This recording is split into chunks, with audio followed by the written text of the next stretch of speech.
originaux chez Aldi, vous en pensez quoi? Je viens pour trouver des produits français chez Aldi. En ce moment, les 4 cuisses de canard confites Pays Gourmand IGP du Gers, origine France, sont à 9,99€ le sachet de 1 kg. Et ça devrait vous plaire.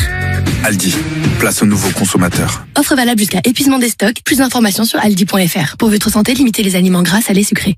RMC, 18h-20h, Roten sans flamme. Jean-Louis Tour, Jérôme Roten. 18h28 sur RMC, toujours dans Roten sans flamme. Bien sûr, on continue nos débats. Et là, on va recevoir un invité exceptionnel, le sélectionneur de l'équipe d'Algérie, Djamel Belmadi, avec Pascal Olmeta, avec Eric Dimeco, avec Nico Anelka qui va nous rejoindre parce qu'il a une relation particulière, bien sûr, avec Djamel.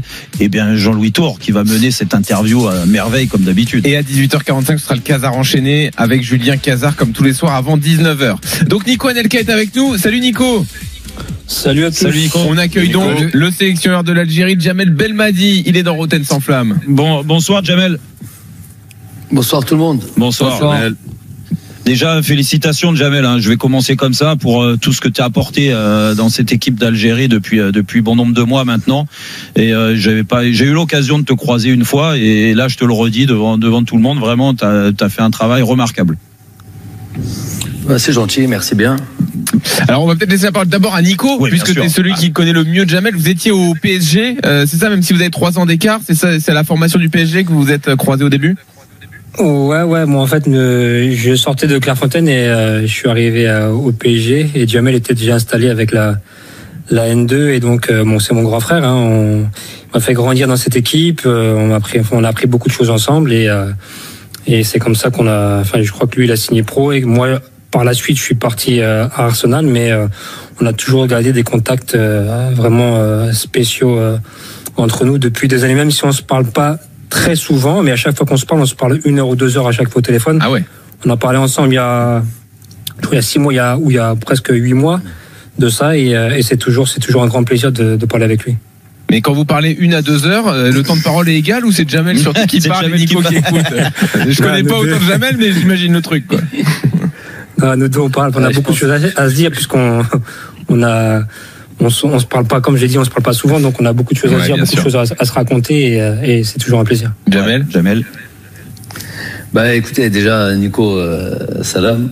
C'est vrai que ça fait un bail, mais comme il a dit Nico, il n'y a pas besoin on a un peu sur certains points, on a un peu la même vision des choses et d'amitié, même de la fraternité. On n'est pas obligé de se parler tous les jours pour partager, pour avoir une certaine relation. Donc on s'est connus, comme vous avez dit, au centre de formation. Voilà, Nico est arrivé avec toutes ses qualités, tout son talent que le monde connaît. Nous, on était juste admiratifs de ça. Il était clairement en avance sur son temps. Et puis voilà, et moi j'apprécie plus le footballeur évidemment, et puis surtout l'homme. Voilà. Alors Djamel Belmadi, c'est l'occasion de revenir sur tous les sujets d'actu liés à la sélection algérienne. Ouais, un petit peu. Ouais, Djamel, déjà, on voit l'Algérie en tête du groupe. Je pense que t'es satisfait d'être aujourd'hui à égalité avec le Burkina Faso. Vous jouez une finale à Blida avant peut-être de jouer des barrages en mars. Qu'est-ce que tu penses de cette campagne pour l'instant?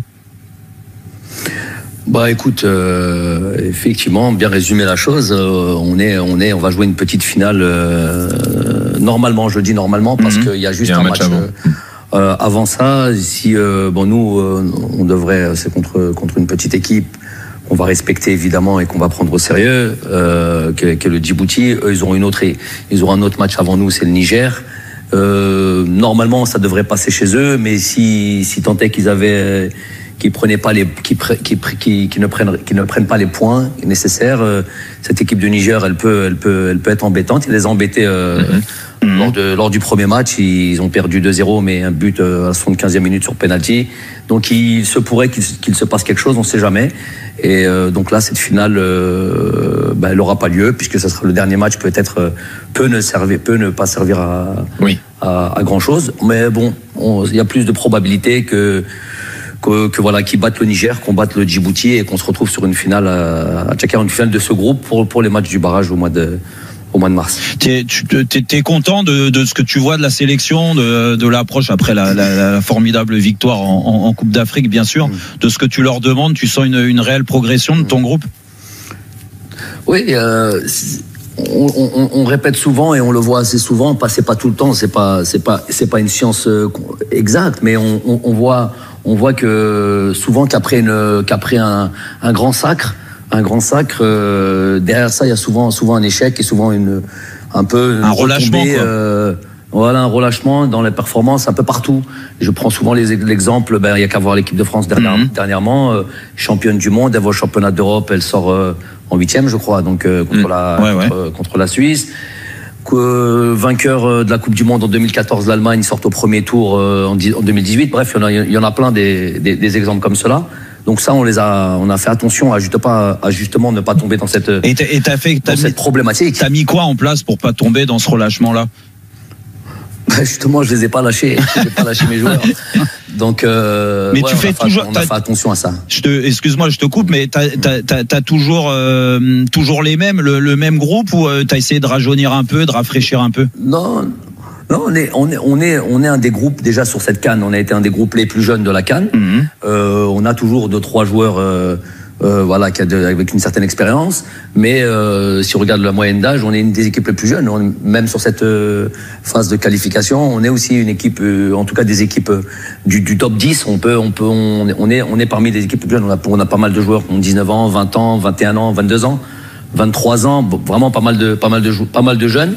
On a insufflé du sang frais au fur et à mesure depuis 2019 jusqu'à aujourd'hui. C'est pas le même effectif à 100%. Il y a eu du monde qui est arrivé, du monde qui se sont je dirais pas arrêtés, mais voilà, la concurrence, elle est là. La concurrence, il y a une concurrence interne qui est féroce, et voilà, personne veut rien lâcher. Tout le monde veut être dans ce groupe, tout le monde va aller en Coupe du Monde, et voilà, personne veut rater cette génération. C'est une belle génération.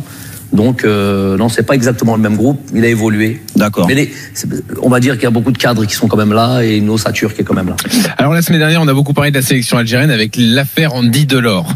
Donc on va en parler avec vous, Jamel. Donc je résume rapidement les faits. Avant le dernier rassemblement, il vous a dit, vous l'avez dit en conférence de presse, qu'il voulait davantage se concentrer à son club parce qu'il y avait une nouvelle concurrence à Nice, qu'il était dans un nouveau club, donc nouveau challenge pour lui à 30 ans. Il a aussi ajouté dans une autre interview que c'était aussi lié, cette décision, à son statut en sélection, parce qu'il n'est pas titulaire à part entière. Alors, est-ce que vous en avez toujours gros sur le cœur? Est-ce que vous êtes toujours un peu énervé après lui? Bon, déjà, l'énervement dans ma position, c'est tout relatif. Il faut plutôt être objectif. On peut dire les choses avec une forme de véhémence ou avec une forme de être un peu direct, mais tout en étant très très lucide et sur la situation. Donc c'est pas un énervement personnel, on n'est pas là pour ça. Moi je suis coach, il est joueur, moi je sélectionne, lui c'est un joueur algérien sélectionnable, donc on est plus dans cette donnée là. Alors moi d'abord, avant toute chose, comme je l'ai dit en Algérie, à ma conférence de presse, les choses, le linge sale se lave en famille généralement, et les relations que je peux avoir avec les joueurs et les différentes discussions qu'on peut avoir, généralement elles restent entre nous. Maintenant, là, comme il y a une décision qui ne concerne pas seulement Jamel Belmadi et qui peut éventuellement perturber le groupe, si à chaque fois on me donne Andy Delors est algérien, il marque des buts, il est compétitif, c'est un bon joueur du championnat de France. À partir si on le convoque pas, il faut donner des raisons. Moi j'aime bien aller dans le technique et tout ça, il y a pas de problème, on peut en discuter. Donc il faut bien communiquer à un moment donné et dire les choses telles qu'elles sont. Par contre, si aujourd'hui je vous en parle, aujourd'hui vous avez insisté pour qu'on puisse avec toujours beaucoup de plaisir de discuter ici. Il y a une grosse communauté algérienne. Donc aujourd'hui, si je vous en parle à vous, puisque je dis qu'il faut laver son linge sale en famille, c'est que justement lui, il est venu s'adresser en France. J'aurais aimé qu'il fasse cette première chose. Il n'y a pas de problème qu'il en parle en France. Il joue dans le championnat de France. Il a la double nationalité. Il n'y a pas de souci là-dessus. Mais voilà, qu'il s'adresse déjà à la communauté algérienne, qui s'adresse déjà à la presse algérienne et qui leur dise voilà ce qu'il en est. Et ce qu'il en est, c'est tout simplement ce que j'ai dit. J'ai dit mot pour mot ce qui m'a écrit. dans un premier temps. J'ai dit, bon, on fait pas ce genre de choses, on n'écrit pas pour pour une décision comme celle-là, ça s'écrit pas. C'est on appelle les personnes ou on les voit et on leur dit les choses en face. C'est une décision qui est assez lourde de sens. Donc ouais, vas-y. Je vais mettre déjà les choses dans leur contexte et bien pour pouvoir après l'analyser si vous voulez. Donc tout simplement, il a dit j'aurais aimé qu'il le dise à la presse algérienne et qu'il s'adresse à la population algérienne, qu'il a ouvert ses bras et qui l'ont aimé et qui, bon, je sais pas s'il aime toujours, mais en tous les cas, qui ont fait beaucoup pour son arrivée. Et s'adresser directement ici à la presse française, je vous dis, ça ne pose pas souci. Mais d'abord, on s'adresse à la presse algérienne parce que c'est de ça dont il s'agit, c'est l'équipe nationale d'Algérie dont il s'agit. Donc dire que l'équipe nationale, je mets l'équipe nationale d'Algérie entre parenthèses, et que je privilégie le club parce qu'il y a de la concurrence, et je rajoute ce que vous avez rajouté vous, à savoir parce qu'il y a un problème parce que je suis pas le premier choix en Algérie. Mais il me parle de cette concurrence qu'il a à Nice. Donc toi, tu veux de la concurrence, tu acceptes qu'il y ait une concurrence à Nice et que tu veux te battre dans cette concurrence, mais tu n'acceptes pas cette concurrence en équipe nationale d'Algérie. Donc là, il y a un non-sens total. Nous, on s'estime pas être les plus beaux et les meilleurs et être au-dessus d'un club comme Nice. On n'est pas là. Mais là, on a affaire à un club et on a affaire à une nation. La concurrence que tu acceptes et pour laquelle tu es venu défier entre guillemets à Nice, faut l'accepter aussi en équipe nationale. Donc il y a un non-sens là-dessus. Il dit qu'il veut mettre l'équipe nationale entre parenthèses 1 an. Est-ce qu'il pourrait revenir, Delors? Donc ça, c'est la grosse blague de l'année, ça. Ça, il faut pas passer à côté faut pas passer à côté des choses comme ça et dire des énormités comme ça. Ça, vous voyez, là, vous le dites comme ça d'un ton assez simpliste. C'est ce qu'il dit lui. Uniquement pendant une année, c'est ou de la grosse stupidité ou voilà, le culot qui n'a pas de limite. Donc ça, nous, on n'accepte pas ça. C'est uniquement pour un an. Qu'est-ce qui se passe dans un an? Oui. Dans son esprit, il est prêt à revenir. Il y a quoi dans un an? Il y a la Coupe du Monde. Voilà. Donc nous, on va jouer sur 40 degrés au Niger avec des conditions exécrables. On va se taper pour toute l'Afrique pendant toute cette campagne de qualification qui est un petit peu quasi l'enfer. Hein. Il y a beaucoup de joueurs en Europe qui pourraient pas jouer là-bas, qui pourraient pas jouer dans notre continent.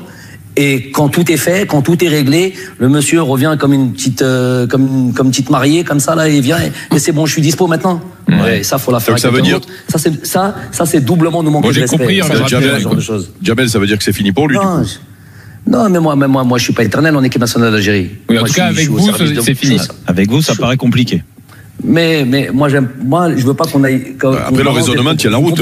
Vous comprenez ce que je vous dis quand même. Bien sûr. Vous les joueurs, que ce soit Eric, tiens, je te passe aussi, je vous ai passé tout le bonjour. Je passe spécialement aussi à Eric qui a été mon directeur sportif. Donc Eric, toi en tant que joueur, toi Jérôme en tant que joueur, est-ce que tu peux l'accepter ça? Non, mais c'est clair, ça tient la route. Joueur algérien. Voilà. Ouais. Donc, voilà, après Jamel, moi, quand tu l'expliques comme ça, il y a pas de souci. C'est vrai que moi, j'ai eu tendance quand j'ai appris cette histoire-là à défendre Delors dans le sens où je peux comprendre à l'âge qu'il a, si tu veux, que il ait envie de consacrer sa passion, ce football et toute son énergie à Nice. Ça peut se comprendre. Après, là où il est maladroit, et là je vais dans ton sens, c'est que tu peux décider en effet de mettre un trait sur la sélection. Tu peux pas dire 1 an et puis dans 1 an on verra, je reviens. Ça, là, on est d'accord. Maintenant, après, quand tu me parles de concurrence, je sais pas les rapports que tu avais avec Andy Delors. Est-ce que vous communiquiez souvent? Il y avait beaucoup d'échanges pour savoir ce qui devait passer, le cap qui devait passer pour entrer en concurrence. Parce que peut-être que lui a eu le sentiment que de toute façon, il jouerait jamais dans la sélection. Ok. Donc la question est bien longue. Non, excuse-moi. Et je vais essayer de te répondre. Non, elle est bien longue et elle est intéressante parce que ça va pouvoir me donner parce que j'ai vu que tu avais, avant de venir à l'émission, oui. Je peux pas la regarder tout le temps, je peux pas l'écouter tout le temps, je suis pas là, je veux pas mentir de dire que je suis un grand fan, mais quand ça parle football et que je suis en France ou que je peux l'écouter, je l'écoute avec plaisir. Donc je vais te répondre à ça. Avant de venir là, je savais que ça allait être ton émission et que je voulais savoir un peu ce que tu avais dit par rapport à voilà ce que j'ai dit. Donc Ouais, ok. Ouais, donc je l'ai bien entendu et je vais te répondre par rapport à ça et que tu vas encore mieux comprendre. Moi, je pense déjà, je vais te donner. C'est pas un conseil. Je suis pas là de ma position de donner de conseils, mais je veux dire que quand il s'agit d'un pays ou quand il s'agit d'une nation, il faut faire attention. C'est-à-dire que tu peux être subversif comme tu le fais, Jérôme, mais moi j'aime bien quand tu parles purement technique et j'aime bien quand tu parles purement football parce que tu as été footballeur et là ça a tout son sens. Mais dès que tu sors un petit peu de trucs, tout le reste, tout ce qui comporte le championnat, ça m'intéresse pas. Mais quand il s'agit d'un pays, il faut faire attention parce que là j'ai bien entendu ce que tu as dit, hein. Et il faut maîtriser les tenants et les aboutissants du dossier. Pour après, c'est pouvoir. Mais quel est le problème dans le raisonnement de Jérôme là? Alors, je vais te dire le problème. Donc maintenant, on y arrive. Donnez-moi le temps de. Oui, bien sûr, de vous répondre. Donc, quand tu dis par exemple, ouais, je comprends que sa position, qu'à 30 ans, tout ce truc. Ok. Donc, il y a des joueurs, par exemple un Giroud, il a je sais pas quel âge, ou beaucoup d'internationaux. Oui, c'est vrai. Ils ont un certain âge. Voilà. Et quand on arrive à une Coupe du Monde. Et que t'as 30 ans, hein, tu te dis, toi, un an avant une Coupe du Monde, bon là je suis fatigué, je vais me consacrer juste à mon club. Bon, écoute, et puis à la limite, on n'a pas envie de convaincre des gens, leur dire, tu veux pas aller faire une Coupe du Monde. Mais non, s'il le sent pas comme ça le mec. Mais le truc c'est, tu viens pas me dire des choses comme telles qu'il les a dit. Tu sois franc du collier, tu vas voir les gens et tu leur dis, voilà, écoute, parce que là il est en train de dire, j'accepte la concurrence à Nice.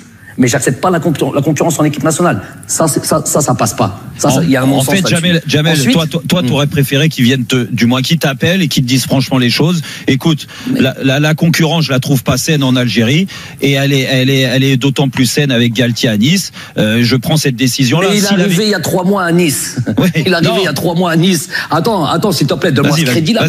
Ça fait 3 ans que je bosse avec lui. Vas-y, dis-moi. Et lui, il est arrivé il y a 3 mois à Nice. Alors écoute, c'est là où je t'ai dit qu'il faut être très précis quand on veut parler d'une nation. Donc pour maintenant arriver sur son temps de jeu et sur sa, je vais vous donner, j'ai pas normalement à vous le donner, je vais pas me justifier, mais je vais vous le donner pas à vous, mais aussi à la communauté algérienne. Andy Delors, on est 3 attaquants, ils sont 3 attaquants. Vous avez dit il a fait 11 matchs, sur 11 matchs il a démarré 4 fois. Donc ça fait un tiers des matchs, un peu plus d'un tiers des matchs, ok. Donc la plupart du temps je joue qu'avec un attaquant, la plupart du temps. Et il y en a 3, il y a Bardad Bounedjah, il y a Islam Slimani et il y a Andy Delors. Donc si on partage le temps, ils ont quasiment à peu près le même temps de jeu. Après, avant ça, il y a eu une CAN. Il a débarqué le jour de la CAN, quasiment. Le jour de la CAN. Il est venu un cadeau du ciel. Donc, quand tu dis, par exemple, il m'a rendu service ou il nous a rendu service à la CAN. Jérôme, tu te trompes complètement de trucs. On lui a rendu service, peut-être. Et moi, j'ai même pas envie de dire qu'on lui a rendu service. Il est venu, il a fait des pieds et des mains pour arriver en équipe nationale. Il a fait des vidéos de partout. Il a été faire ses papiers de partout, de tout seul. Jusqu'à la dernière seconde, le gars, il nous a pas lâché. Donc, mais jamais, il est venu nous rendre service. Jérôme, non, mais Jamel, j'ai jamais dit qu'il vous avait rendu service à la CAN, hein. Ah, alors, ça... non, attends, Jérôme. Oui, va réécouter au moment où tu parles d'Andy, on va voir ce que tu as dit par rapport à ça. Alors, tu as dit qu'il nous a rendu service et maintenant qu'on le veut plus. Mais non, mais pas à la CAN, Jamel. Alors c'est où alors? Non, alors c'est où? En sélection, il n'y a pas que la CAN. Il nous a rendu service. Alors attends, Jamel, ce que je vous propose, c'est de rester encore avec nous quelques minutes. On parle pas comme ça, on dit pas il nous a rendu service. On doit absolument s'interrompre. Oui, Jamel, il y a des gros salaires à payer comme d'habitude. On vous reprend dans une seconde, Jamel. Merci beaucoup en tout cas pour votre franchise. On a encore d'autres aspects. On voulait pas faire que l'interview sur Andy Delors, donc il y a d'autres aspects à aborder. Restez avec nous encore quelques minutes dans Rotten.